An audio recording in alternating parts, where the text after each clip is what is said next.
So Destined Rivals has been out for a few days now, and honestly, the prices are absolutely crazy. It's why we say don't go too crazy early on. Now, some sets you can kind of guess where they're going to go. Prismatic, I think you could have seen that a mile off, that them prices were going to go up there for the majority, the evolutions obviously, but in general we didn't know how well the pull rates would be. When it comes to like a Destined Rivals, I kind of had some inclination that it wouldn't necessarily go like Journey Together, how it drops a crazy amount.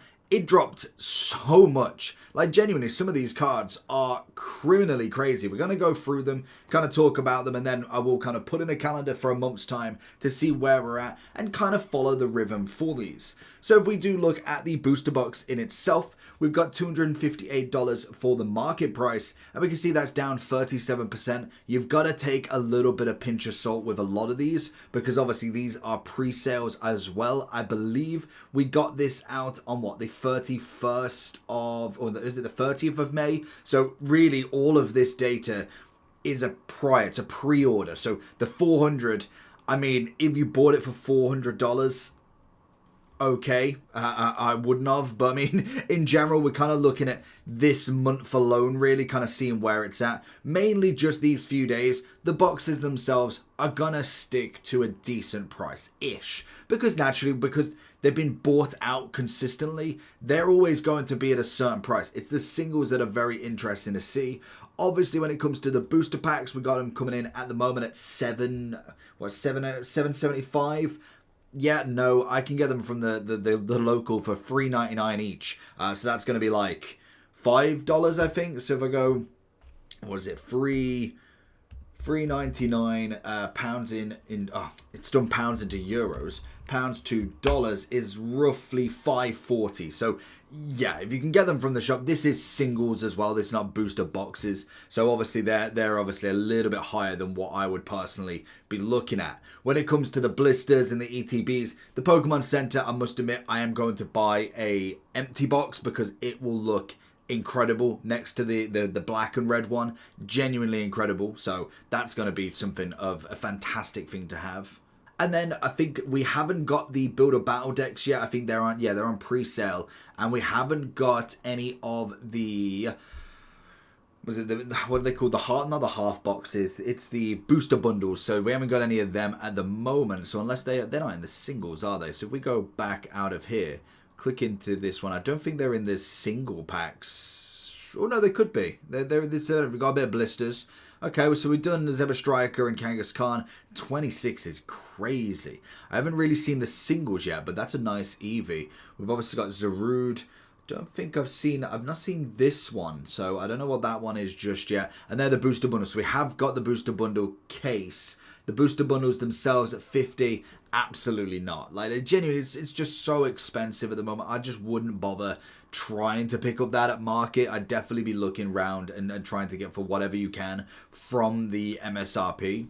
But if now we go into the singles, because this is where it's very, very interesting. The set itself, I quite like. I think it's a nice set. There's nothing too crazy where I'm kind of looking at it and thinking, okay, well, I definitely want to kind of stock up on these. But if we kind of look through, if we got the prices, we have got the set list over here, so obviously you can kind of go through. It's a solid set in terms of what artworks. We've got a lot of EXs, some really nice Team Rocket stuff, and obviously trainer cards. Love the Ponyta. My daughter is an absolute avid fan of that one. Arcanine with a great one. Lovely Moltres EX. Typhlosion is one of my personal favourites, as well as a Blaziken coming in. And then as you go through, quite a lot of decent ones. Love the Pichu. I was kind of hoping we would get like a Pikachu and Raichu, but I get we can kind of take a break from them as well. But Pichu's getting some love. Absolutely love it as well. Mewtwo coming in here, a bit of Wobbuffet, and then obviously Mimikyu, Tyranitar, the standards with a Garchomp from Cynthia. And as we go further down, Nidoking, absolutely love the OG. The Queen and King are impeccable. Absolutely love both of them. The only thing that I was kind of gutted with is we've obviously got the Nidoking SAR. I don't believe we got anything for the Queen herself. Like, genuinely, that could have been a solid card. Like, I love the Kangaskhan. It's one that I pulled the other day, but not having anything for the Queen, I'm a little bit disappointed. I know they can't do everybody, but it would have been really nice. Now, let's go over to the actual pulls. This is the kind of part where I'm interested to see, because we know full well the highest card in this set was always going to be that Mewtwo. It's a stunning artwork. I like it. It's always going to be a very interesting one to see where it's actually going to be. Now, I believe on market, this is absolutely tanking. As you can imagine, we've obviously had a few sales. It's hit the kind of all-time lows. We're starting to see some sort of appreciation back for it. Now, this is going to be the number one in the set. So like I said, take it with a pinch of salt for right now. We're always going to see a bit of a dip to start with, whether we see anything come back up. This is a card, personally, that I think could always do well. I don't think there's many cards that would hit over $400 on launch and stay there for a considerable amount of time. I know we've had a few. Naturally, we see kind of this Sunbreon, the prismatic Umbreon is always going to be a fan favorite there.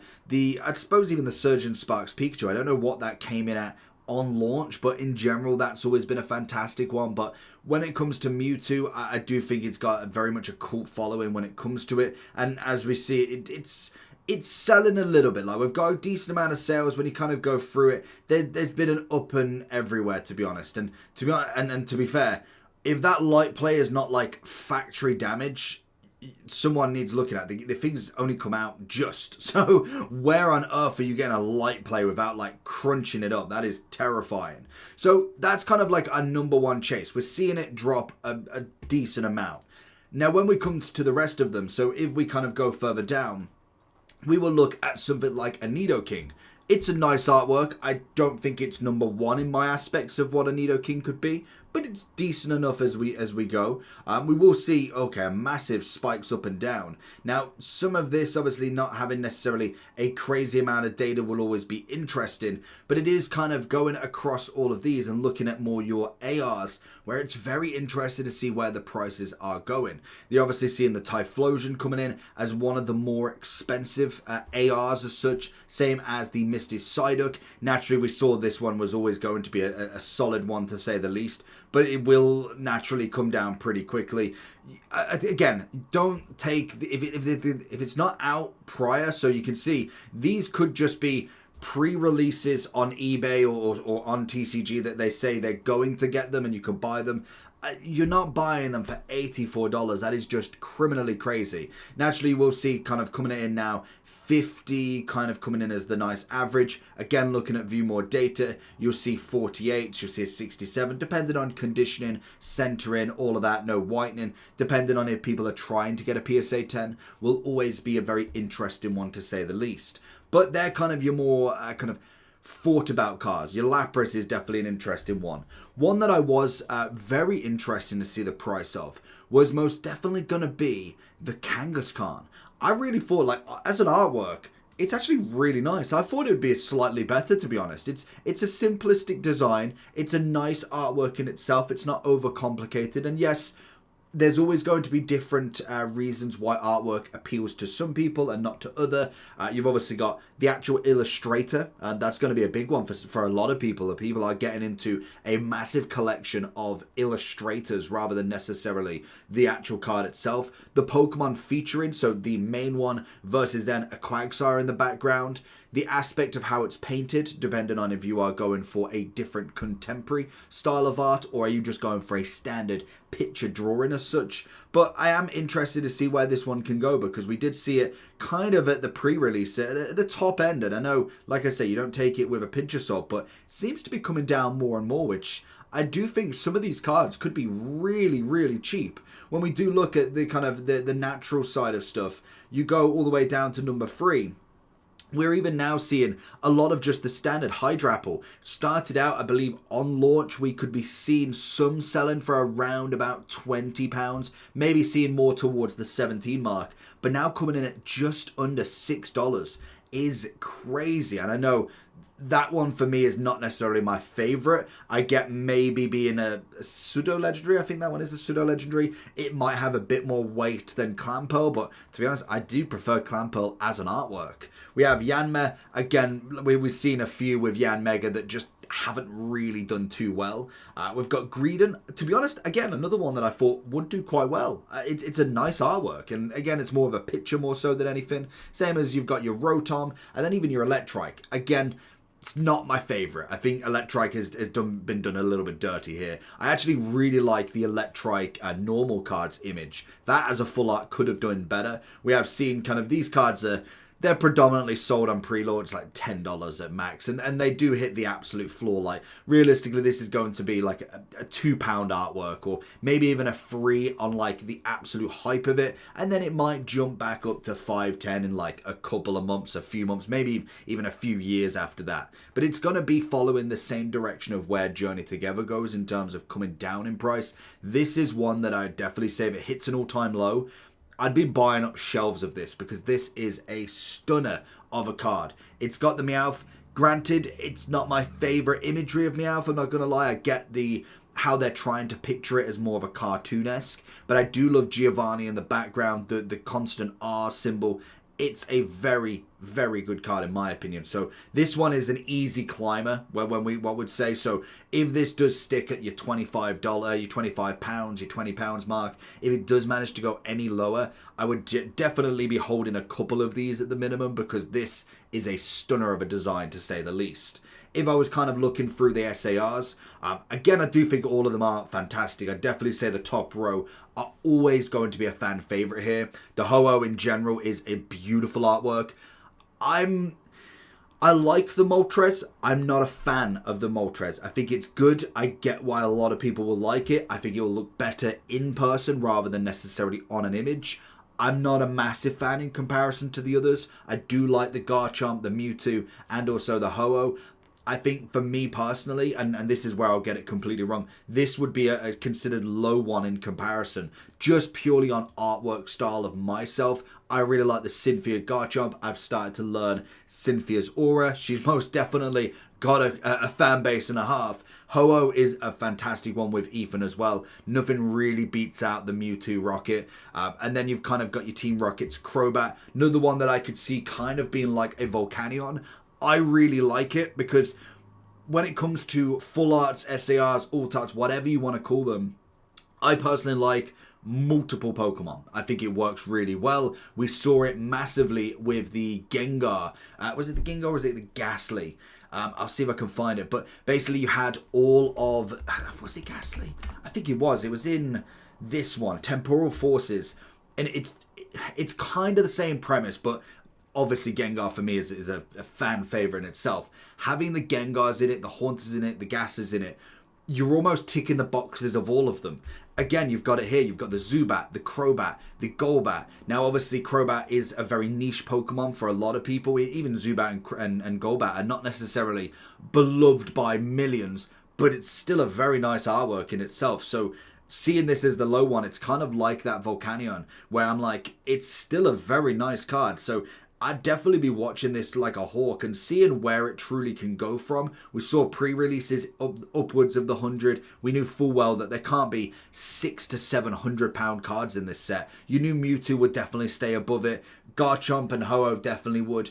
I think Rocket's Moltres would be kind of like the Milotic and Surgeon Sparks. It will tinker on the higher end, but it won't necessarily be way above. Nidoking will definitely drop down as well. And we do have the cheapest SAR in Mabastif, is how you pronounce his name, I believe. This is just as cheap as it really comes, to be honest. You've obviously got it coming in with Arvin. Again, it's not a bad artwork. I can get this one's probably not everybody's cup of tea, but I do think as a collector's point of view, it's not the worst in the world. I definitely could see very much some worse artworks that we've had. And if it does come down even more, absolutely I'll take it. As an SAR goes, you will take it. For getting an SAR now for $20, £20, whatever you want to try, I'll absolutely go for that. That's going to be an easy one to put into the collection, and I do think as we go further, it will be interesting to see where a lot of these cards do go. Most definitely the Misty's Lapras Psyduck is going to be a fan favorite. I've managed to get the Typhlosion that's in a binder somewhere. It's even more stunning in person, so that is definitely one for the collection to say the least. I do think the full arts will drop down massively. Have we got... That's not an SAR, is it? Is that an SAR? even lower, I think. I think that one could be. Is this? Oh, okay, of course. So this is the Yanma that we said, the Yan Mega that I was kind of going on about with the fact that it is kind of considered low. This is going to be even worse. Like this is probably going to be like a £10 card. It's just got no flavor to it. It's a good artwork of the actual Pokemon, and I do think the design's nice, but really it doesn't do much for anybody. Whether many people are kind of favoriting a Yan Mega as their Pokemon of choice, there might be people out there, but in general, it just doesn't do too much. I think if he was to pair it with a Yanma and kind of have a few round him, I think it adds a little bit of layers to it, but it on its own, it's just not going to do a lot. So for me, it's going to be one of them ones that just keeps going lower and lower. I do like the golds. I must admit, I'm a big fan of the trainer and also Pokemon Gold cards, but that again goes to kind of what people prefer. And we do have the Jamming Tower as the gold as well, which is always nice. Blaziken, solid card. Seems to be quite low for what I could consider very similar to Typhlosion, just without obviously the battle partner. Shaman, stunning card, another one that I've managed to get. Very cutesy, very obtainable for the collectors, as well as the likes of a Cynthia's Roserade as well. Now, obviously, the Houndoom is lovely. As always, it's a great picture of him. He's going, well, I can imagine he should feature in a lot of the Mega sets with the Mega Houndoom, so that could be interesting to see if the hype from that really translates to cards like this. So we will be keeping our eye on, especially a lot of these cards that do have Megas, to see if the price does spike, and you can kind of utilize that data later on when we do get different sets. We know that the translation between a Pokemon getting even a different version, say if Houndour was to get an incredible SAR out of nowhere, does it translate that Houndoom gets a little bit of bump in sales as well? I don't know. It'll be interesting to see as we go into the new market with the black and white and kind of going in with that era as well. So incredible amounts of kind of cards to be getting.